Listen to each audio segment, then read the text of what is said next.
Hey, Steven, how you doing? I can't hear you. Hit your mute button.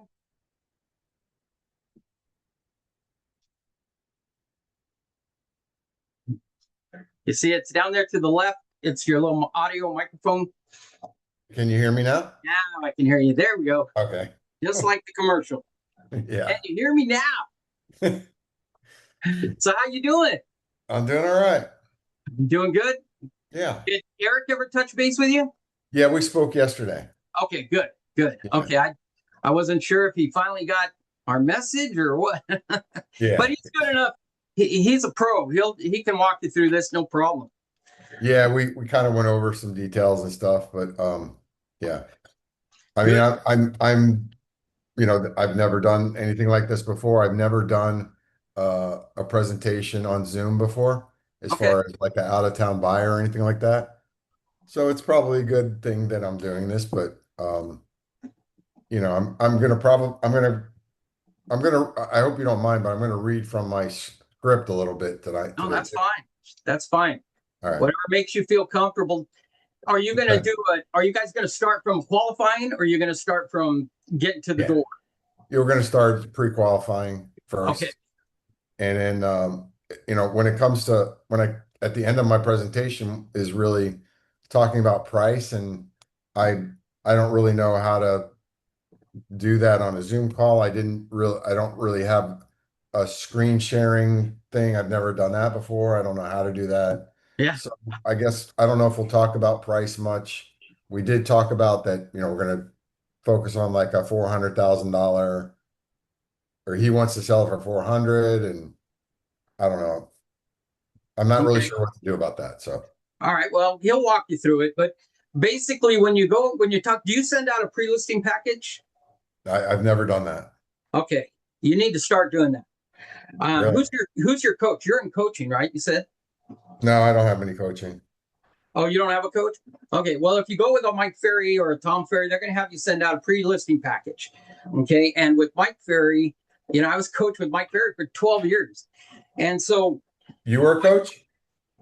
no, I was coached by him, but Oh, me and Mike Ferry used to bet on stage and all kinds of stuff. You'll see me all over like the 2007 to 2008. I usually sat in the front row, but it took me 10 years to get to that front row. So, but yeah, usually he and I, would make a bet. That was our big thing. So I'd get on stage. We make a $12,000 bet that I would hit. Like the highest I ever hit was 75 transactions that year, and that was in wow. 2008. That was in 2008 when everybody else quit. Ron was running, so I was just stomping. So if you go back to the 2008 Superstar Retreat or the 2007 2008 one-on-one retreats and the 2007 Superstar Retreats, you'll see me all over those. So, but Amazing. but basically, you want to just take your presentation, make it in a pre-listing, make a short little pre-listing package, little about you, what you're going to do, what your price is, your comps, and send it to them. And before you get to before I get to the door, and so you want to say, look, I'm going to send you my pre-listing package so that we can stay on track for like 20 minutes, Steve, where you take a moment and review it. And guess what? They never review it. They see it, they get it. They never hardly ever review it. And in there, though, is the price, the net out, and all that stuff. So when I get to the property and I say, before we begin, I just want you to know I'm 100% committed to getting you the highest sales price in the shortest amount of time.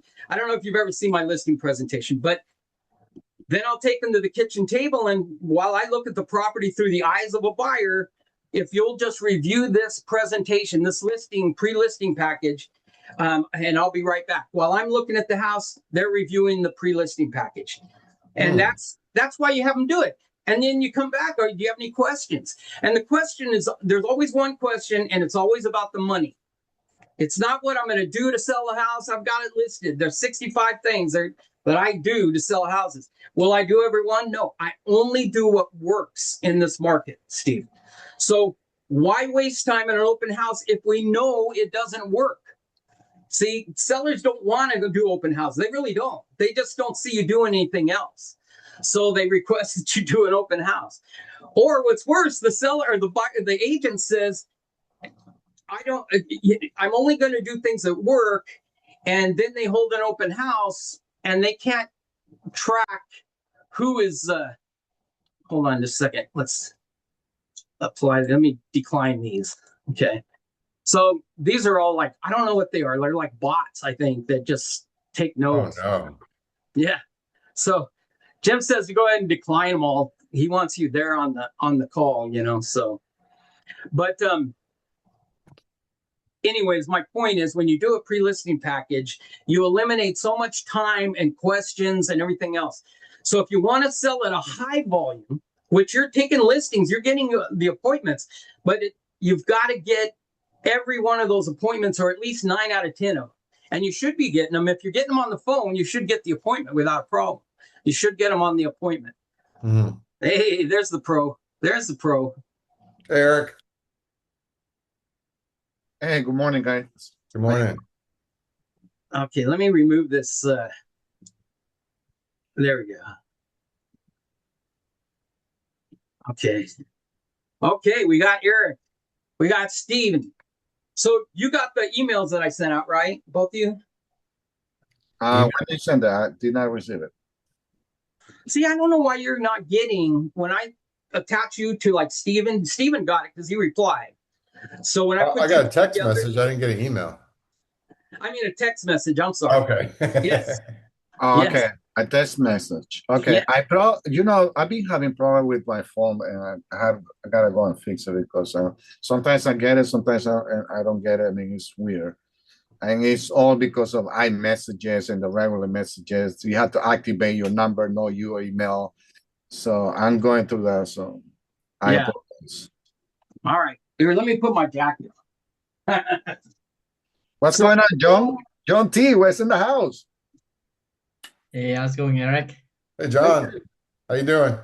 Hi, Steven. Hey, good. Steven is forward a to rock see- star, man. Look forward to see you guys in professional practical listing presentation. Yeah, exciting stuff. There we go. Both of these guys are pros. They're always there. They're always ready to go. They know, between John and Eric, I can always go back to them because people drop out a lot, Stephen. They sign up and then they're like, oh, I'm too busy or I can't make it or whatever. So, but you need to know what to say and how to say it, how to present, or what good is getting the appointment. You know what I mean? Absolutely. Yeah. So I truly believe that you can be a mediocre prospector. You can be just reading right off of the script as a prospector, but you'll get appointments if you do it enough, consistency. But when you get to the appointment, if you don't know how to close, how to make a strong presentation that's energetic and show up on time looking like a pro, they're not going to list with you. They're going to list with somebody else. They're going to find immediately a reason that they judge you, and then it's going to turn them off. So you've got to turn them on right from the beginning. Right from the beginning. So tell us a little, we'll go ahead and start, guys. Alex is here. So we got Regina Brown, we got Alex. So Stephen is from St. Port Lucie. So tell us a little about yourself. Port St. Lucie. Sure. I've been an agent I've had my license for about 11 years. I started out as an investor. I was a wholesaler and I fixed and flipped homes for 6 years. And then I got out of it. I got into another business and I've been out of it for about 5 or 6 years. So um, I'm just getting back into it, and I've never really done retail real estate, I guess is what you would call it, like what we're doing, and just started last year, and it's challenging. Honestly, it's one of the most challenging things I've ever done, and I've had probably 8 businesses in my life, and this is tough. This is a tough business, but I sold my last business, got into real estate again, and joined a Remax brokerage right down the road from me. So and I decided to, early on, I decided I wanted to be a listing agent and not a buyer's agent, really. I got tired of driving around with people really quick, and that's why I focused on and joined um, Espresso Agent and here with you because I've had some success with it, with calling expired listings and getting appointments. I was telling Eric that I've had a lot of success getting appointments. Uh, I'm embarrassed to even tell you how many times I did not get the listing, but I just got my 15th listing 2 days ago. And I've been doing it a year. So I've had some success with it, but I've I've probably taken a lot of appointments that I probably shouldn't have because people weren't interested in budging on their price, or I didn't pre-qualify them well enough. I'm learning. Right. So Right. I've even taken some listings that I probably shouldn't have taken because they expired already. That was just too high a price, and I'm learning that way too. So, Right. um, Well, but the fact that you're getting your appointments, the fact that you're stepping in and taking them, or not taking them, the fact that you're stepping up to the plate is step one. Now you just got to refine it. You refine your qualifications to where you're a little stronger on not going out on the ones that aren't motivated. You spot that right away, or that they're not going to go with your price or whatever. If you know they're completely off or not motivated, don't go on them. Give them to somebody else. Refer them to somebody else. We got Eric in New Jersey. I know he just got another sale. Tell us about it, Eric. Yes, guys. I was a part-time agent right before the crash back in 2008. Um, I was like probably a year and a half, 2 years, and then I left and I came back about probably right before the pandemic. And I've been doing full time for about 6 years so far. Yeah. Fantastic. Fantastic. All right. So we won't hold it up any longer. Stephen, you're going to take it from the qualifying, correct? yeah, that's what we decided to do, right, Eric? Yes, if you like. Sure, you do that. Okay, so I'll we're gonna do expired. Okay. You're an expired seller, I guess. Okay. Okay. So Eric, so I can be better prepared for our meeting. Just have a few more questions for you, if you don't mind. Sure. Go ahead. When we sell your home, where are you planning on moving to? Well, we are gonna downsize and we're gonna move to Fort Lauderdale. Fort Lauderdale. Fantastic. Uh-huh. Mhm. And what's your time frame on wanting to be in Fort Lauderdale? Well, to be honest, we were supposed to be there by July. Unfortunately, we couldn't sell. So at this point, no rush. But I mean, if the number really makes sense, I mean, we might consider selling anyway. Mm-hmm. And what's important for you to move to Fort Lauderdale? You have family there, or where are you going there for? Well, first, it is important because we want to be close to my mom and just spend quality time. We don't want to commute too much. And second, I mean, we're gonna be close to the beach, you know. Sure. Who doesn't? That's Yeah. great. Right. Okay, great. So when I see you, and I saw that you had your house for sale previously, I believe you had it at 400,000. Um, when I come see you, how much do you plan on putting it back on the market again? Have you thought about that? Yeah, I mean, we cannot do a couple of renovations in the house. Most likely it's gonna be the same price. We kind touch up on the painting basically, but I mean, most likely that's our number, $400,000. Yeah. Hmm. Okay. And do you owe anything on the house anymore? Do you, Uh, do you have a mortgage? yeah, we have a mortgage of $50,000. Okay. Hmm. Okay, great. So, Eric, at the end of our meeting, if you're confident that hiring me is the best decision you can make? Will you be ready to list your home with me so we can go ahead and get it sold? I don't know. Depends on what you have to say. Sure, that's completely understandable. Will all decision makers be there when I come? I'm the only one. Okay, great. All right. So I look forward to meeting you, and I'm confident that I can help you get your home sold, and look forward to working with you.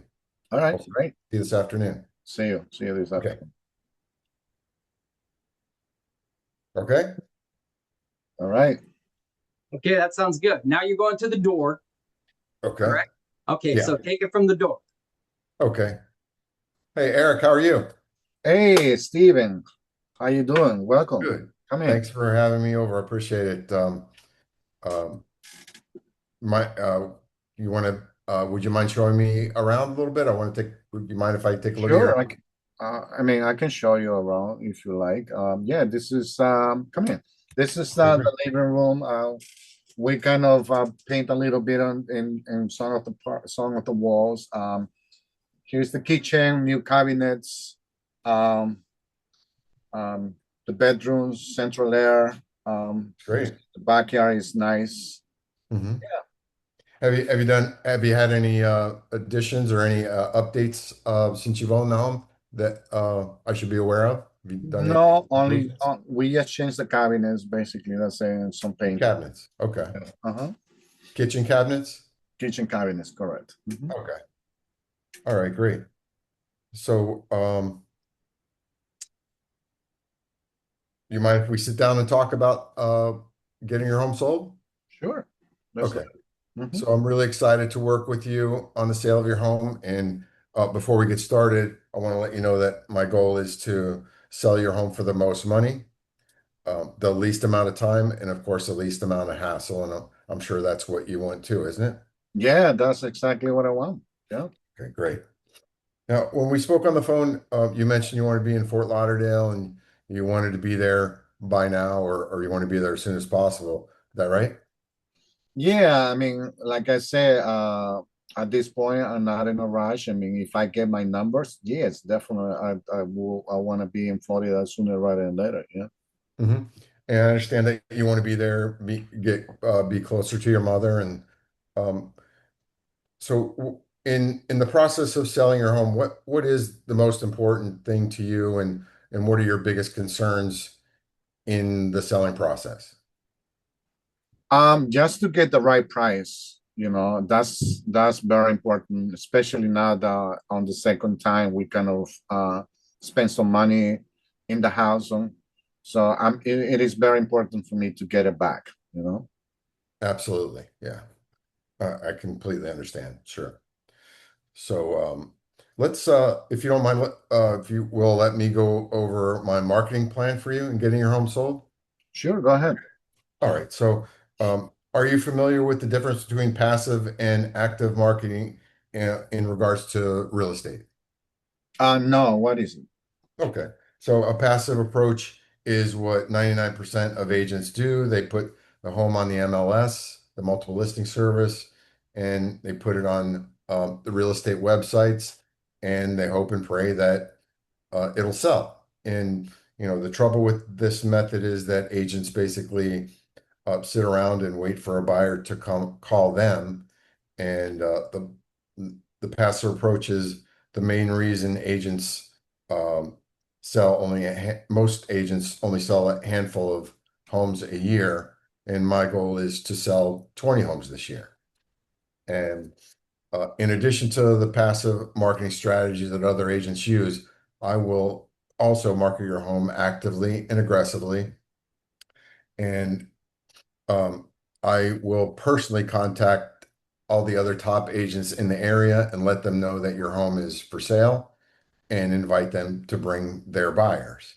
Um, and the other very critical aspect of selling your home would be to have great online exposure. And most buyers start their search online, and from there they contact a local agent. And in the midst of thousands of homes that are for sale, the most important thing that will attract buyers to your home is the price. But we'll talk about price in a little bit. Okay. The other critical aspect of creating online exposure is making sure that we have beautiful professional photography and an excellent description of your home that will cause your home to stand out. And I will handle all that for you. And here's the one thing that separates me from other agents. Monday through Friday from 8 a.m. to till noon, I'm on the phone looking for buyers and sellers. And I speak to 40 to 50 different agents or different people every day about buying and selling real estate. And you and I both know that there's a buyer out there for your home, and my job is to find that buyer. And that's what you would expect an agent to do for you, isn't it? Of course, yeah. Great. Okay. So let's talk about price and yeah, I don't really I'm kind of stuck after that. So you want to sell the house for 400,000, that's what you had it expired at with the other agent, correct? Correct, yes. So I have a comparative market analysis that I wanted to go over with you and show you the other homes that are similar to your home that are listed, that have sold in the last few months, and that are pending. And that's kind of where I'm stuck because I don't know how to go any further than that on the Zoom call. So Okay, so what would you? So he was on the market at how much? 400,000. 400,000. Yes. We know it doesn't sell at that, right? right. So your price has to be down somewhat, and based on your comps, you should have it. You should have it based right there. So right in front of you is 3 comps, 3 recent sales that are the most similar. Okay, what we know is it doesn't sell at 400,000. So Eric, wouldn't you agree we got to get it at a price that will cause the home to sell? Yeah. I mean, we need to sell at the same time. Just don't want to lose money too, you know. Right. Well, you never lose money you never got, right? So let me ask you something. If I can show you the 3 closest homes to your sale, okay, to your home that have sold recently, wouldn't you agree that that's the market setting the price? Yeah, probably. Right. I mean, obviously, we got to be in that range, right, of those 3 homes. There you go. So then just show them the 3 homes. But therefore, I'm going to strongly recommend a price of $375 to get your home sold and get you to Florida in the time you told me you wanted to be there. Won't that be great? And you're doing this. Smile and shake your head and shut up until he says. Mm-hmm. Won't that be great, Eric? Okay, great. Obviously, we got to get you there. Put me to work. I need your signature now. Sign the contract so I can go to work. And we can't waste any more time. The worst thing about your situation, Eric, is that you wasted 6 months. Oh my gosh, we don't have that time anymore. I wish we did, but we don't. To get you to Florida in the time you told me you wanted to get there, we have to price it at X amount. There we go. Throw some energy, level shift. That's called level shifting. Oh my gosh. I just realized you spent 6 months and you told me you wanted to be there in less than 30 days. Do you see, guys, where if you pick up the energy, all of a sudden it wakes them up. Yeah. And close it. And so what's he going to say to that? No, I lied to you on the phone. I don't need to be there in that time frame. So Eric, play something against that. What is it? Play something against, well, I don't want to sign right now, or something like that. What's the most common objection you're getting at that point, Stephen? Rom, I have to think about it. I have other agents that are gonna come and we're gonna interview other agents too. So fantastic. You know what? You told me you were going to interview those agents, and you told me who they were. I happen to have a report card on those agents. If I can prove to you that I'm better, that I have more sales, be in under my belt than those agents and have more experience, would you sign the contract now? Maybe. I mean, what is it in your mind? What's the question that you need to answered by those agents that I haven't answered yet? Tell me what it is so I can answer that. Well, I haven't heard your commission, so I have to hear about how much they're gonna charge. So That's a great question. That's a great question. My commission here. Let me ask you this though: have you ever bought something that, you know, a tool at Harbor Freight or something that you thought was a good deal and then it broke right away the first time you used it? Now that you say that, yeah, I remember one time. Right. Well, you did that on the last agent. Did that last agent you have reduce his commission? Yeah. Oh my gosh, no wonder it didn't sell. So we can't go through that again, correct? No, not really. Okay. So here's what we're going to do. When I hear you ask that question, you need, to me, what you're saying is you need the most out of this house that you possibly can get, correct? Of course, yeah. Okay, that's what I specialize in. So sign the contract and we'll work on other ways to get that done. I charge 3%. What's really good about what happened lately is we can now adjust the other agent's commission based on an offer that they bring in. So if they don't bring us a good offer, guess what? We probably won't give them a good commission, right? So we just gonna have to sign for 3%, that's it? Well, I take 3%. We offer usually about 2%. I'm going to prepare you. I already prepared you for 2%. Okay. But we're going to look, we don't have a commitment now. It's the new law. We don't commit to that until we see the offer. Okay. Then you can decide at that point whether you want to pay them or not. Sound good? Because they should be being paid. They should have a contract between their buyer in the first place. So we don't know what they're getting paid. So that's the one thing we never know, or maybe some states know, but in my state, we don't know. Okay, so go ahead and sign the contract. We're going to offer 2%, but it's not committed. But the 3% is already in your net out, which I've already gone over with you. So sign the contract. But the other guy told me 4%, so they're going to share 2 and 2. The other guy couldn't get your home sale, so it doesn't matter what the other guy, is going to do. You don't want that same scenario, correct? No, I'm talking about the guy that I'm going to interview, not the previous guy. Eric, let me ask you this. What do you do for a living? I'm a plumber. A plumber. Are there good plumbers and bad plumbers? Yeah. Who do you think makes the most money, the good plumber or the bad plumber? Of course, the good plumbers. Right. Well, I'm the good plumber in this scenario. So sign the contract so we can get you started today. We don't have the time to waste. All right. There you go. Oh, that's a good one. In every scenario, guys, there's no reason. They think we make so much money, but really what happened this last year, with the offering of the other agents, you don't have to commit to that at all. It's until we see the offer. But yeah, you can use plumbers. The main thing is we're not going to do what the last agent did because we want better results this time. Kim. Okay, so that was great, Ron. Question for you. What if they say, okay, what if you bring the buyer? Oh, that's great. Yeah, I'm going to make the money. I'm going to make the 2% because I'm going to bring you a buyer that'll work. Okay, I'm going to bring the offer that will work. Okay, and I may even ask for more money. Depends. But I know what you need to make, Eric, and I know what's going to work. So that's the offer that I'm going to work on bringing you to where that net out is what we talked about. Sound good? Oh, yeah. And do it like that. Because you obviously, I always present a net out at the beginning, even before I get there.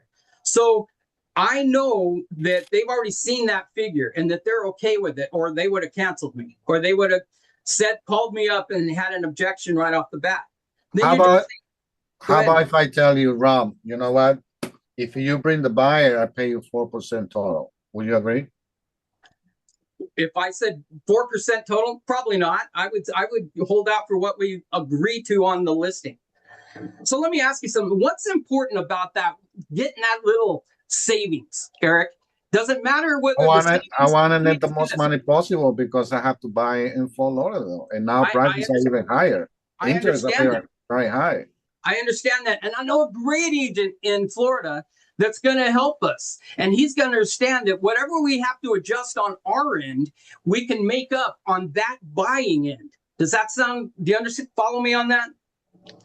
How he's gonna adjust in the on the other end? Well, you're going to make an offer that's going to save you at least what we had to adjust on our end. Is that guaranteed? Well, it's a guarantee that you won't offer the offer unless you get that, correct? So you make the offer, I don't. Okay, so it depends on what you want to make, but he's going to know that we adjusted 2% on this end, so you need to save at least 2% on that end. Does that make sense? Okay. And guess what, Eric? I work with a group of agents every week all over the country, and we're very tight, and we know each other's positions. So if I say, hey, we need to save Eric 2%, they know what I mean. They know that you're going to go in after properties that you can save at least 2% on. They know which agents are weak enough to drop their price just like that because they're desperate. Okay? So the great thing about working with me is you work with agents all over the country. You follow me on that? Yes. Okay, great. Then sign the contract. All right. So, Stephen, when you're out on those listing appointments, you're getting the appointments. You got like 15. He's killing it, guys. He's getting all kinds of appointments, taking a lot of listings. So what would you say? Are they all expired listings? Yes, except for 2 referrals, but yeah. Okay, so you got 2 referrals. Have you gone after any for sale by owners yet? I haven't got, I've called, but I haven't got an appointment. You haven't got an appointment with a for sale by owner? No. Really? Because they're kind of the easiest ones to get an appointment Really? with. Usually it's reversed. Most people get a lot of appointments with for sale by owners, but they can't close them. Huh. Yeah, because they say, well, come on over. Do you have a buyer? And they say, I might. I haven't seen your house yet. And they go on over with that premise that they might have a buyer, which I think is the wrong premise. I think that, you can say, I haven't seen your house yet. And, that's why I want to preview the property before I expose it in any of my buyers. Mm-hmm. But if you were to sell, where were you moving to next? And then just close them that way. Just go right into that script. Alex. Okay, so my question to Stephen is, well, if you take in like 15 listings, how can you be stuck at the price? Do you know what I mean? Because you have to do a presentation to get those contracts signed. So what do you normally do? Could you like continue that listing presentation with Eric so we can help you improve where you're going right or wrong? Well, I never did a listing presentation on Zoom before. I never did out of town buyer presentation before, but I always had it in front of me, and I have all the comps on my computer, and I connect my phone to my computer, and I go through all of the comps instead of on paper. I show them on my computer, the comparables, and then I try to, convince them that they need to have their price lower. I don't really come out and tell them the price. I try to convince them to adjust their price lower from where they left off previously. Okay. So this is just like that, but because we're all over the place, we just do it on Zoom, but it would be as if you're doing it like face to face when we're doing the listing presentation. I'm sorry, Alex, could you speak up a little bit? I'm having a really hard time hearing you. I have it at the max. Okay, I will try. I will try. But so my point, Stephen, was like, that's what we're doing. So if you were to continue doing that presentation like you did if you were face to face, then we can give you feedback that would help you. But Ron did like amazing job. Like all the stuff he said, Yeah. 2 thumbs up, man. I would have signed. Yeah, Maybe a little definitely. too over energized, but still, I loved it. I loved it. Like, you convinced That me. works. That works because think of me on a listing appointment versus normal agents. Okay. Yeah. I'm gonna stand out like a show. To me, it's a show. It's a performance. Okay. So you got to bring that energy and get them excited. Mhm. Versus here's comp 1, here's comp 2, here's comp 3.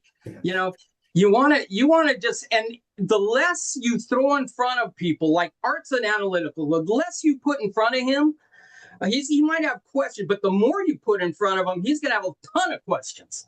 So you try to control an analytical, for example, by getting him somewhat excited, knowing that his past performance didn't work, his past agent, whatever he chose, he's going to lean towards those agents, see, because he can control them. That's why they look for agents like they had. But you want to say, that doesn't work. It doesn't work. So you want to be the agent that stands out and performs, and then show them. Don't be afraid to say, hey, look, I strongly recommend a price of X, because that's why we're here. They're hiring you to dictate to them what you can actually sell the home for and what they'll net. Mm-hmm. Right, John? Yeah, the biggest on all of the, I mean, the most common objection I get is that they want to think about it, and I need more from you, I guess, and from when they say what to say. Yeah, when they say I want to think about it, guys, it's really just a stall. Okay, it's a slow down. Let me think about it. I might want to interview these others, and they try to take control of that. I would say, what do you want to think about? Throw it out on the table. Let's think out loud together, because 2 brains are better than 1, right? 3 brains, if your wife is involved, is better than 2. So let's think out loud together and get these questions answered. Okay. Because here's the thing, if I was already representing you and I had some buyers in the clutches, they were ready to sign, and they said, I want to think about it, what would you want me to do? Oh, that's a good one. That's great. You would want me to say, what do you need to think about? Let's go over the questions in your mind so that I can put those to rest and we can get a solid offering. Sound good? Yeah, so basically also you can just say, Steven, just help me understand what exactly do you need to think about it. Just go a little deeper, because sometimes they're hiding things that you probably can address right there in the presentation and just close them. Mm-hmm. Also, I want to insert that it just dawned to me that when they say, I want to think about it, it's possibly that you have not shown them the value. If they were absolutely sure you are the guy that can get the job done, they don't really need to think about it, because you already asked where you're moving to, when do you have to be there, what's important. If they're motivated, guess what? As long as you show value, there's no reason why they wouldn't sign, right? They say, okay, you're the guy. I'm signing. Give me the paper and get my home sold so I can get to where I got to go. That's what I think. There you go. So Cool. Show the value. Go ahead, Steven. Well, Alex, I'm sure that you've had people say to you, I need to think about it. What else do you say? And I'd like to hear from everybody else too. Yeah, so I used to say, like, oh, it's stall. What do you think? What do you need to think about? 2 heads are better than 1. So let's think out loud together. I used to use those lines, but then it dawned to me, like, wait a minute, you know what? They're not convinced I'm the right agent, or something else is going on. So then I just tried to go back to the numbers again. Hey, we went through these numbers. Are we okay with the numbers? Hey, I showed you my marketing plan. Do you feel I can sell your home? And they're okay. Hey, is there something that I didn't do or say, or am I missing that, we haven't talked about? Those will cover everything. Because, like, again, it comes down to, like, oh, I don't see the value. Or what are you going to do? I'm not sure you're the, marketing is good. Or, you know what I mean? And then, like, they may have their own scenario. Like, I want to sell it now, but I'm scared about something. So if you ask those 3 questions, that will cover that entire, I want to think about it. Because I think those are the only 3 things that really, they're in the mind of the seller. Because just like Ron says, what do you say? What is in the mind of seller that I haven't?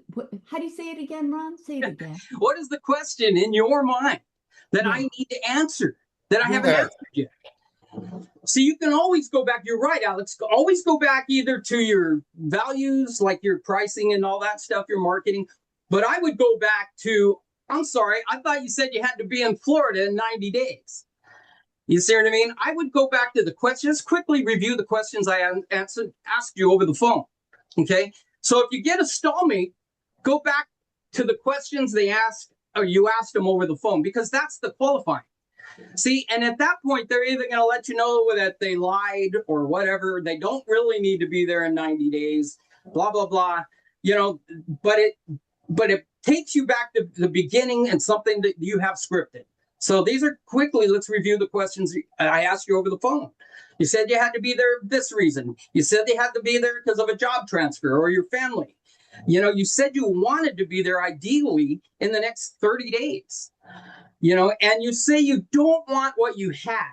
See, they never want what they had. An expired listing never wants what they had. Okay? They want different results.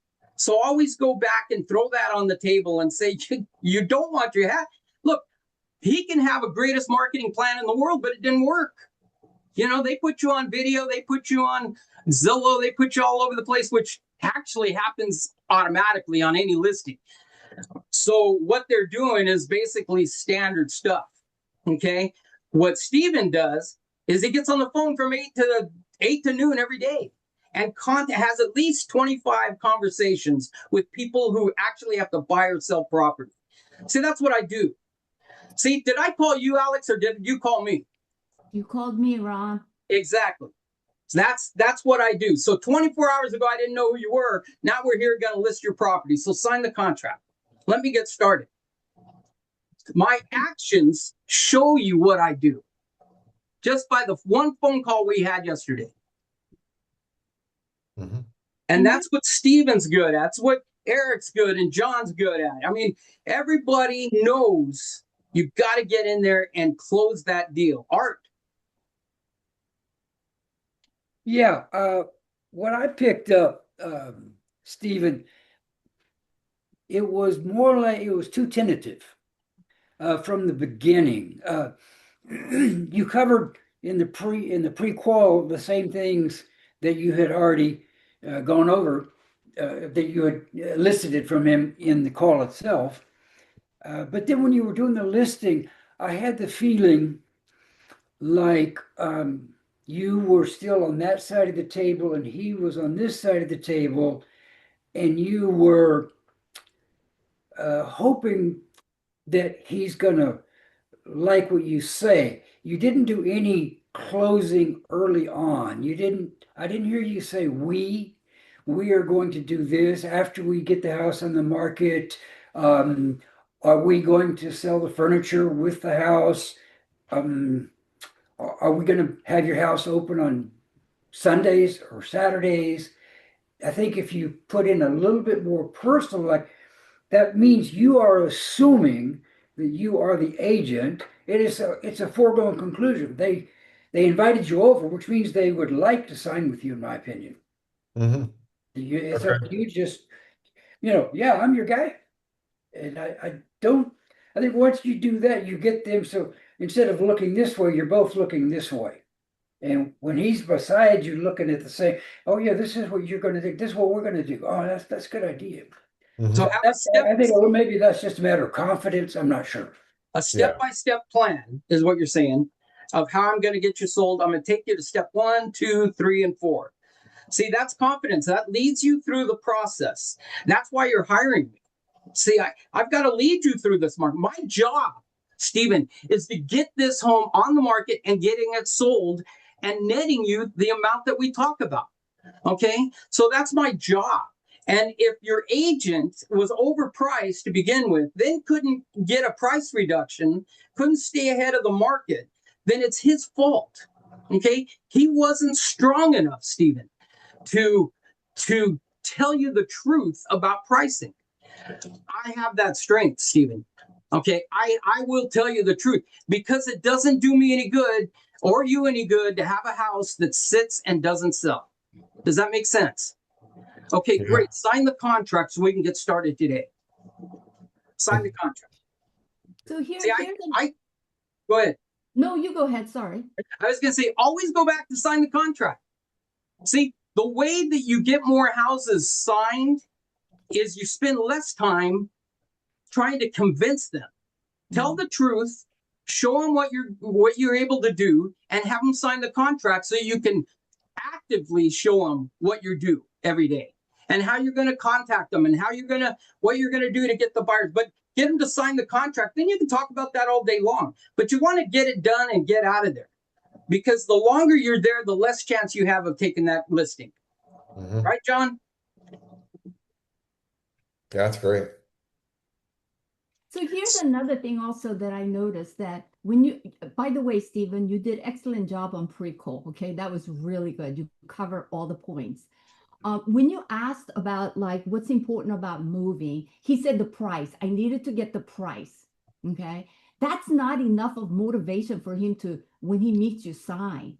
Okay, yeah, he's got to move, and yeah, he said he's got some time, but I need to get my price, right? So that's not a motivation enough. So you got to dig deeper. Once you get that, and then get the number as close as possible. And when you do your CMA and you realize, okay, that's a number that's doable, then you go to the face-to-face.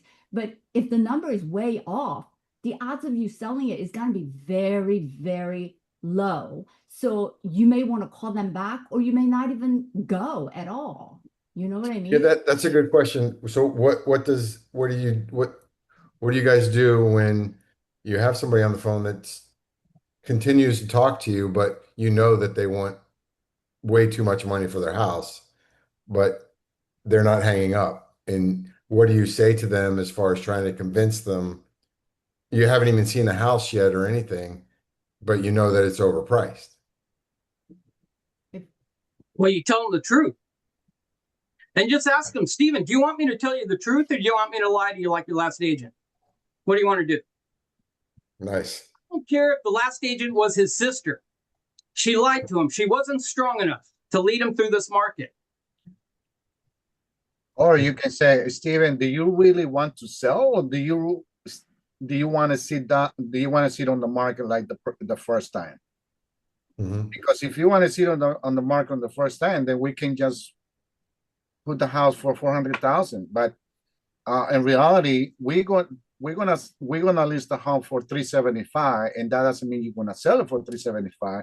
We just want to create excitement in the eyes of the buyers, so we can bring more buyers to see you home, because we know bringing more buyers, most likely you're gonna have more offers, and by having more offers, you're gonna have more money in your pocket, and that is what you want, isn't it? Yes. So that works good in person when you're doing the presentation, but as far as pre-qualifying, and you know that you haven't seen the house yet, but you know that they're like asking at least $50,000 or more higher than what you think the house would sell. Do you, in the pre-qualifying, do you say something like that? Or, I mean, like Ron said, just be honest and say, listen, what do you say? Then you tell them that the house is just going to sit on the market at that price, right? What do you say? Well, yeah, if they say they want to get the same price, say, hey, not a problem. Let me ask you this, Stephen. Do you want to carry the note? You're going to be the bank? Because I can get you that price if you do one of four things. One, you either add another 1,000 square feet to the house. Are you going to do that? No. Are you going to be the bank? Will you carry the note? If I could bring a guy with 5,000 down and 1,000 a month, will you do that? Will you carry the note yourself? No, probably not, right? See, that's the ridiculous terms that I have to get that ridiculous price. But I can get it. And we'll talk about that when we get together. Or if that was already in front of you, you would just say it that same. Present those. Price sells a home, condition sells a home, size. If he says, yeah, I'm gonna add another 1,000 square feet, well, then you can get that kind of price for it, right? Because now you got more square footage. But they're not going to do that. They're not going to rebuild their home. They want to sell it as is. Okay, so obviously you understand that if you're not going to do any of those, then to sell it in this market, we're only left with price, aren't we? Yeah. And that's what we'll talk about today when we get together at 4 o'clock. Hey, and if I can't convince you in 5 to 10 minutes that I'm the guy to go with, we don't have to go on from there. Sound good? Right. There you go. Good. Yeah. So just again, imagine. level shift. Go ahead, Eric.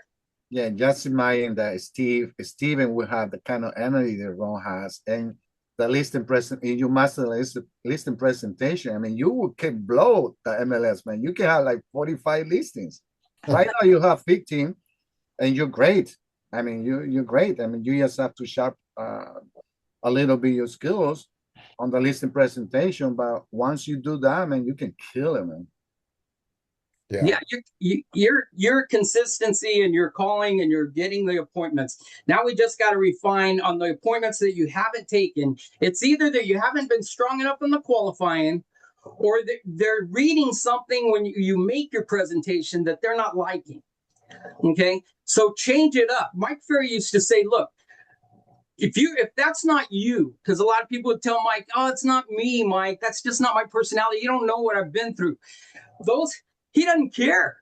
He would tell you, go get a personality, change your personality today. Go get one today or get out. And back in the day, he would give you, here's your refund on your superstar retreat. Get out of here. You know, if you don't have the skill or you don't have the drive to really change what's not working for you, then get out of the business.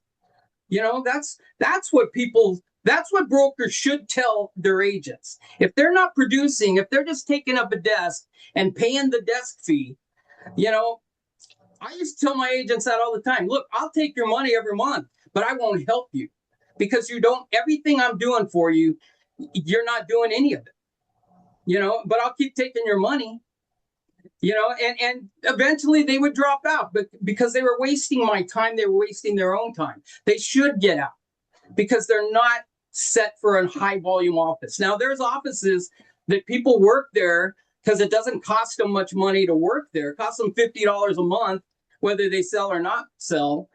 I mean, you can hang a license there forever. But who's it really hurting by doing that? See, the broker should confront them and say, you want to sell. You told me you wanted to sell. I'm providing you all these tools. I'll bend over backwards to show you how to get homes sold, how to take more listings. But if you don't bother showing up, you know, then get out of the business. I used to tell that to my agents all the time. I'd get all these great agents from all over Mike Ferry, all over coast to coast. And I'd pay for all these conference calls because back then we didn't have Zoom. We had conference calls. And I would tell them, the only thing I would like, I'll pay for everything, but I want my agents to get on the call. Only my agents. I don't want to hear about all your agents. So, and then imagine how I felt when there was like 1 or 2 out of 45 agents that I had that would get on the call. It was too early because it was like at 7 in the morning. That's too early. Oh my gosh. When I was with Remax, Stephen. We had the Remax balloon in Albuquerque. It's the balloon fiesta, the capital of the world, right? Yeah. Mm-hmm. I would have drawings at the logo games and so forth for people to win a ride on the balloon, but I was getting all these leads, right? So I would pick somebody out on a random drawing and take them out on that balloon. And I would offer it to my agents, you know, hey, instead of me going up, why don't you go out, take these people that are interested in buying and selling a house? Do you think they get up early enough to ride the balloon? Because you have to get up early when it's cool. Nope. They wouldn't do it. It wasn't worth it to them. And Wow. I was constantly on the balloon rides all the time because people wouldn't get up and do what they had to do early enough. They just weren't committed. Yeah. So you're committed. Eric, everyone on this call is committed to becoming better at what they do. Art was gonna do a thing. Eric volunteered before I heard back from Art, but Art's gonna do it next week for us, aren't you, Art? I had the same problem, Ron. If I'm free, I will. My Okay. family is coming back today, and I'm not sure of my daughter-in-law's work schedule. I have to take care of the kids when she works, and usually she works Friday. But I'll tell you what, I will ask them when they get back, and I will do it the first Monday that I am free. Okay. If Text me and it's next Monday, I'll do it. Text me and let me know. I will. Stephen, this call is for you to get used to making a presentation like you would just on a regular presentation, not just necessarily Zooms. And these people, they're very experienced. I mean, shoot, between Eric and John and Alex, I mean, and Candace is on. Brian's out there and he sells Bel Air, I think Beverly Hills. So it doesn't matter where you sell, as long as you can go in and perform and show them that you mean business. You'll sell more houses by making a strong presentation, an energetic presentation, showing up on time.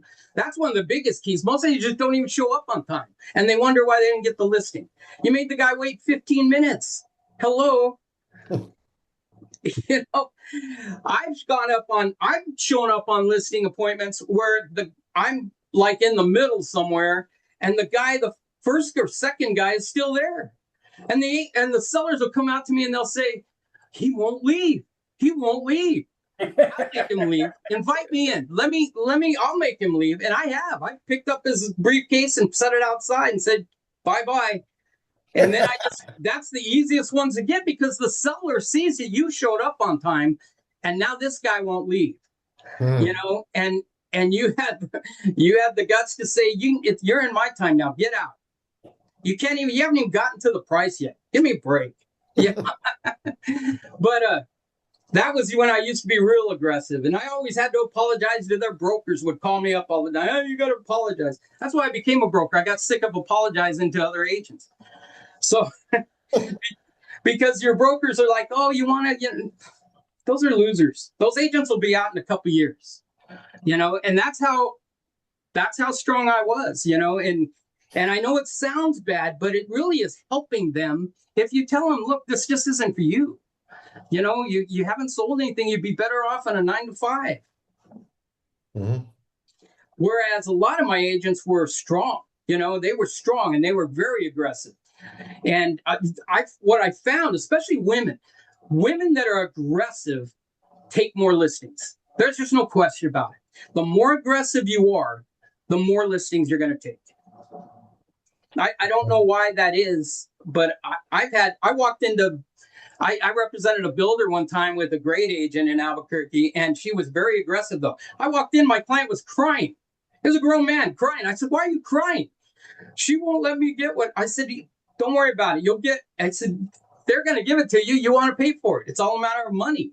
You know, we'll give you anything you want. We'll build that house upside down if you give enough money, you know, and, but he just misunderstood the aggressiveness, but that's how aggressive she was. She was a hell of an agent, you know, and, so don't be afraid. This is how I do business. This is to do it in high volume. I'm a scripted agent. I have a 20-minute presentation, sign the contract, then I'll stay here as long as you need. But get the conversation scripted and short, to the point, so that you can make and close the deal. Mm-hmm. Does that make sense? 100%. Does anybody disagree with me? Ron, I have a question. When you say the women were aggressive and made them cry, like what were they asking that was like aggressive? They were just very good. Like they would say, you know, especially like on a buyer, like in that case, there was a builder, and they would basically go over, if there was like a question on rates, for example, we would say, well, we'll do a 2-1 buy down. What's a 2-1 buy down? Well, we'll get the builder, we'll pay, you know, X amount of points to get you down to X amount to your comfort on your monthly payment. You know, and well, I don't know if I want to do that. Why not? Or we would do an adjustable rate and we'd show them the spreads. And the women were very good at showing them the spreads and saying, what is it that you aren't telling me? Because I got your price and your payment to where you want to be.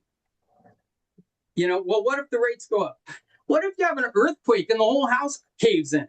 You know, what if you win the lottery tomorrow? Okay, are you still going to have a problem? If you're going to what if a good thing? Right? But as far as the rates, I can show you the history of an adjustable rate. And back in those days, there were a ton of them that were coffee arms and things like that. the more ways you know to sell a house, the more houses you'll sell. So the more ways you know of financing, owner financing, wraparounds, they call them subject twos, a lot of people do. The more ways that you can get them in the home, the more homes you're going to sell. There's just no question. So very direct on their face. Why not? Yeah, why not? Right.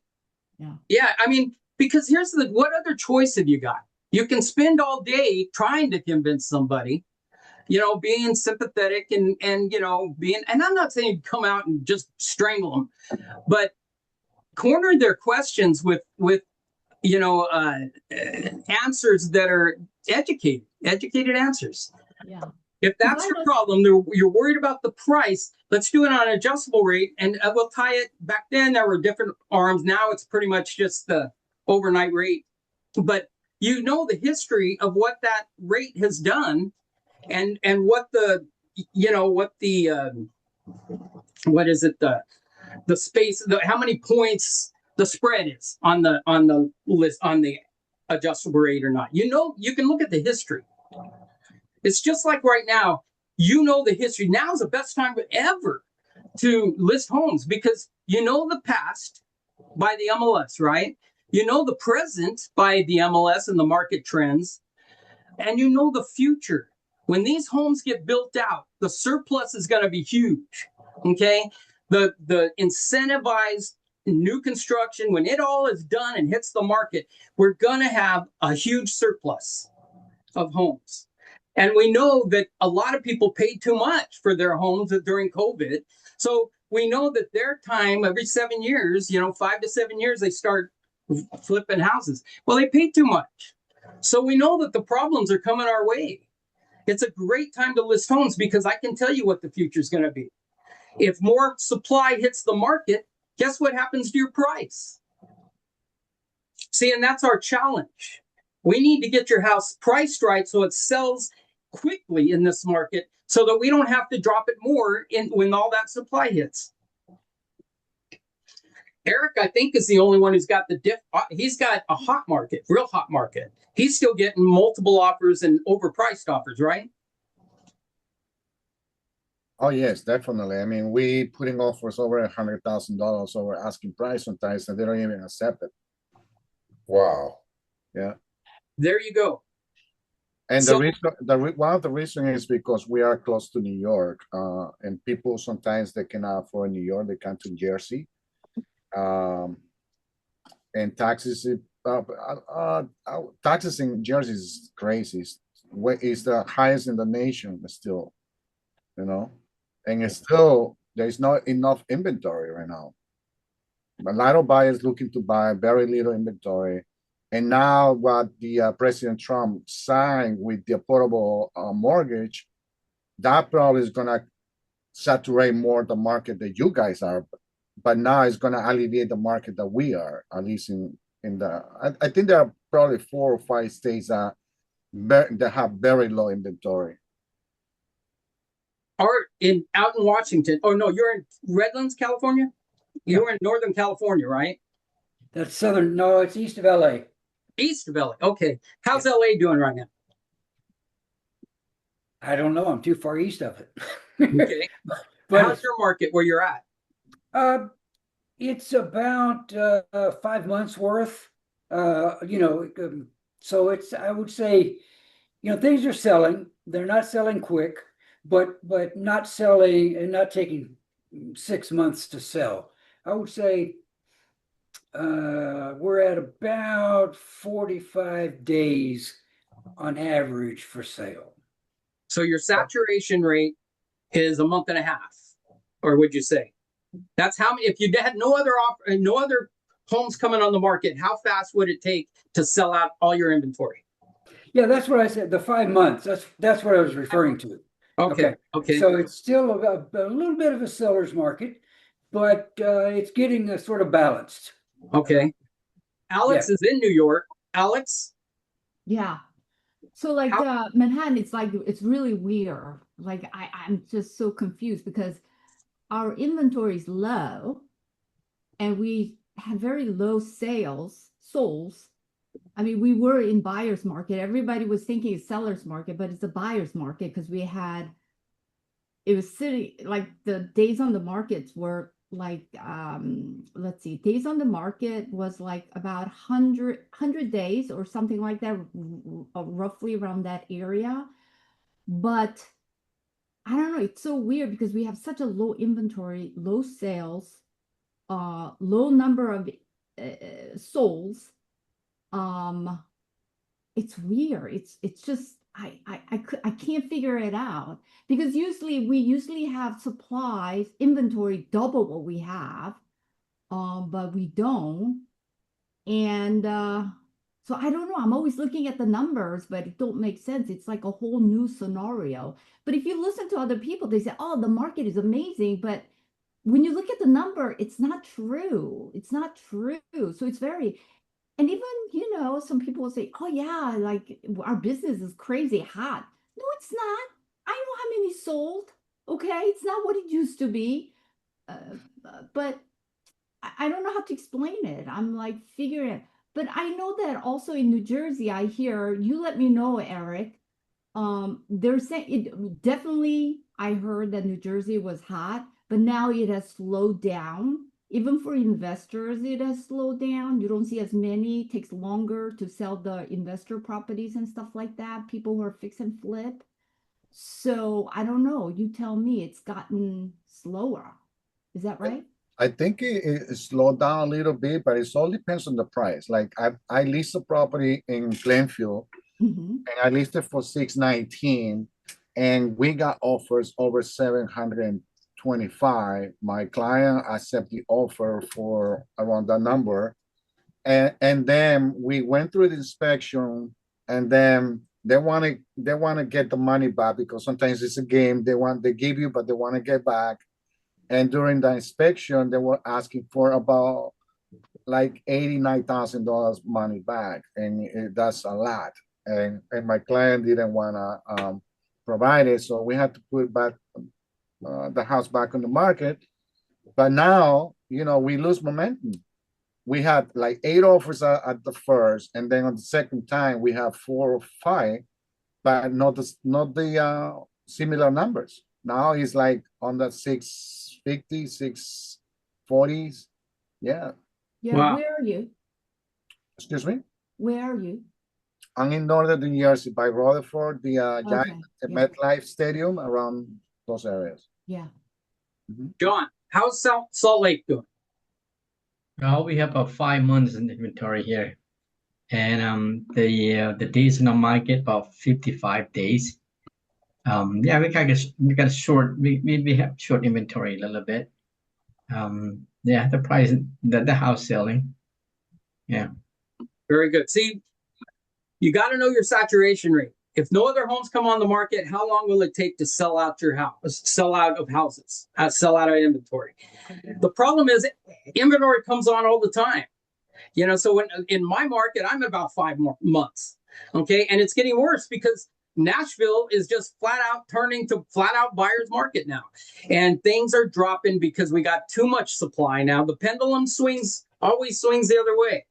So now, you got to be truthful with your clients and say, look, I can't help you if we don't adjust the price somewhat dramatically. Okay. If we don't have a 20% reduction, I'm afraid it's not going to sell. And if you can say that to them, they're going to say, well, I don't want to do that. Then I'm afraid I can't handle the sale for you anymore. I'm going to refer you to some people that can take forever to sell homes. They specialize in homes that take a long time to sell. And when we first started, you said you needed to be in X, and in X amount of days.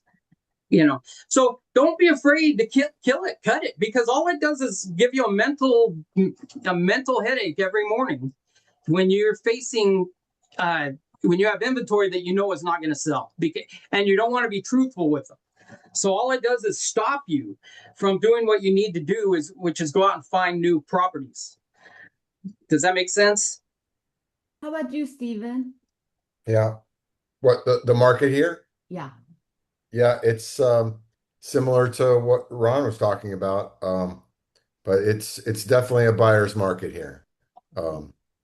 It's and not even considering condos. I mean, the condo market is much worse.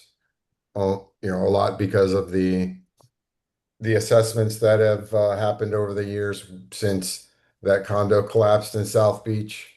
You know, just there's a lot of people that are trying to sell. You know, they're the people that are lucky to not have to sell. They want to sell, but they don't have to. But there's other people that are in trouble, and short sales are popping up more often now. Um, it's tough right now. Yeah. Can you do wraps in your area? Do you know what a wrap is? No. A wrap is creating another mortgage around the existing mortgage. Okay, and then you put it into an escrow, and you have a buyer pay the escrow. The escrow splits the payment to the underlying and the whatever's left over to the seller, and it's a way of making it an owner finance type property. So you might check into those, find you a good lawyer to do the wrap, and that's all you need to do. Wraps. Assumable loan, right? Similar? No, no, they're not assumable. But you have, when you own a property, you have the right of everything but conveyance. Okay, you have the right of quiet enjoyment and all that.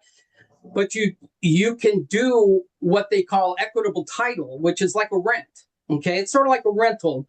They have all the rights as a buyer and an owner, but they don't have the right to convey the property. If they chose to sell it, they have to close on their end to you, and you have to close on your end to the bank simultaneously. Okay, but it's called a wraparound. Some people call them subject twos now. Very popular in New Mexico. They're a very good, viable way to sell a property. And people will say, well, they have due on sale clauses. Yes, but the clause states one word in there. It states may. The bank may call the loan due and payable. They may accelerate. Okay, but if they're not getting their payment from the owner, and all of a sudden they're getting payments from an escrow company, which alerts them there's a new owner or a renter or whatever, all of a sudden they're getting their payments. See, do you think they're going to accelerate that note if all of a sudden they start getting paid?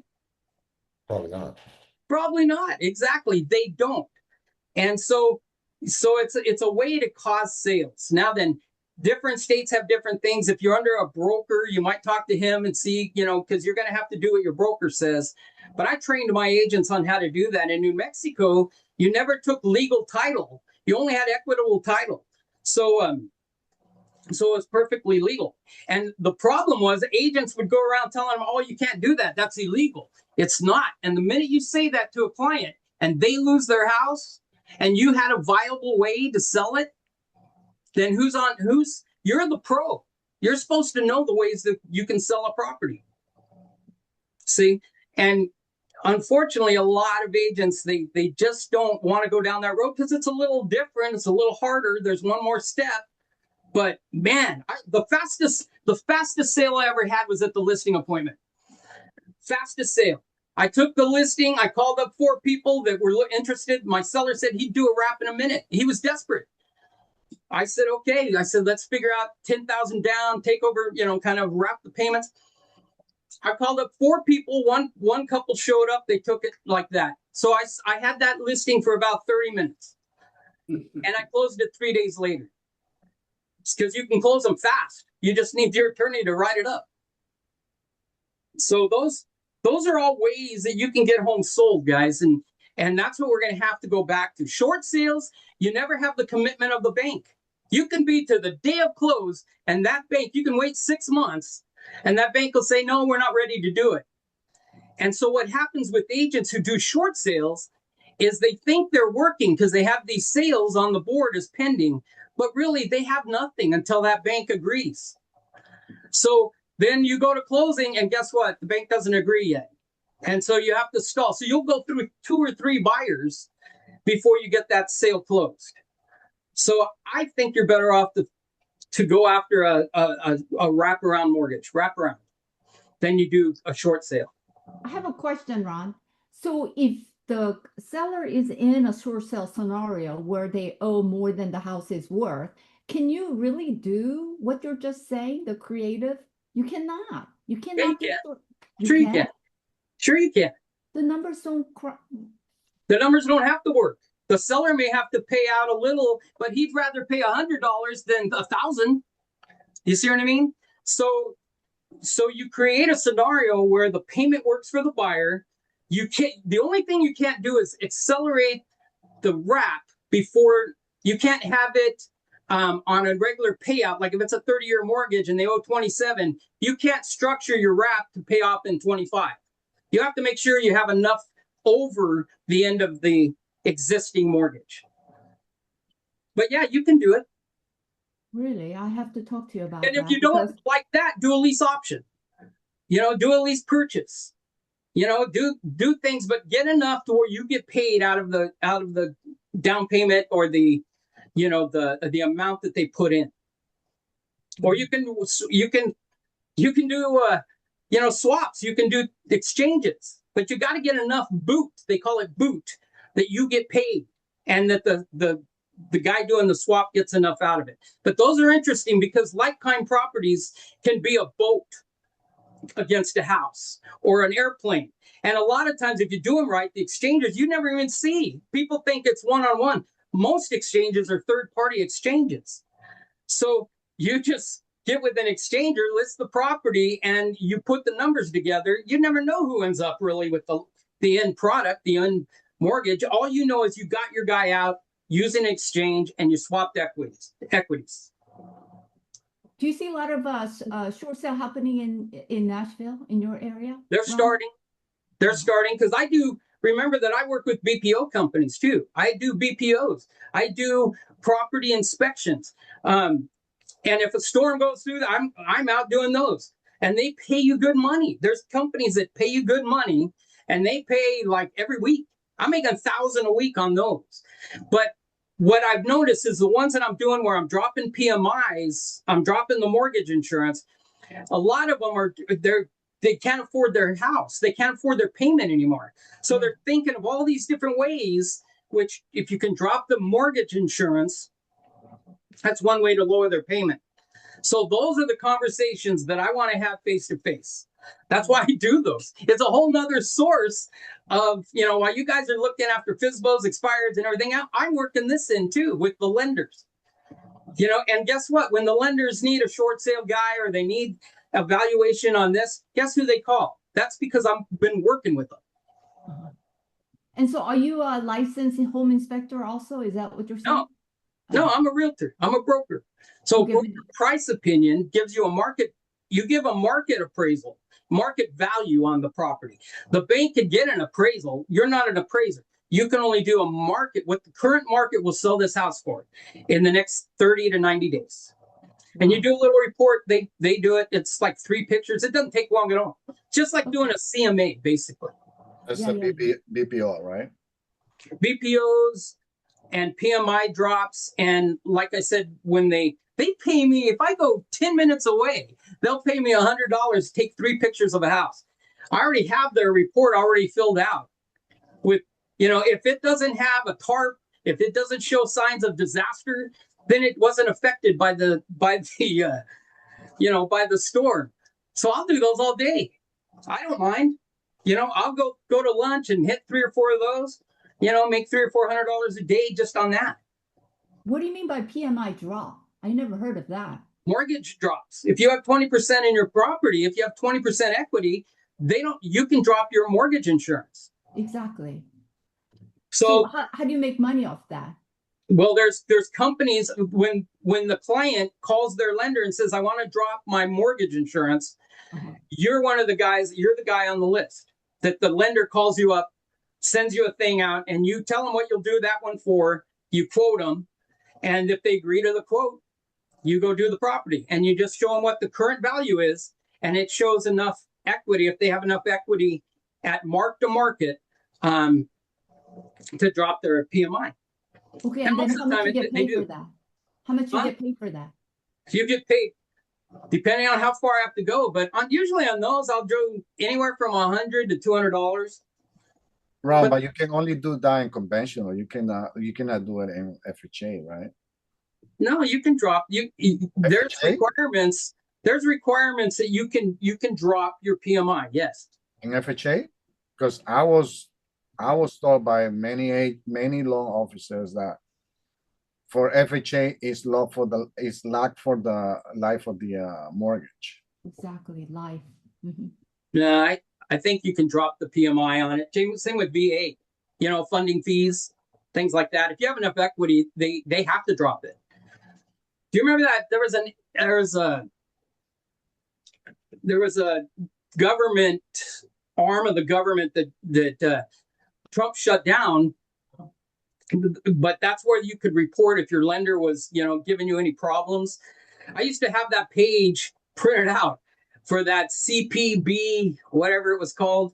But it's basically, if you had a problem with your lender, you could make a complaint to that end of the government. But if you have enough equity, see what raises the reason you have mortgage insurance, so you can go less than 20% down.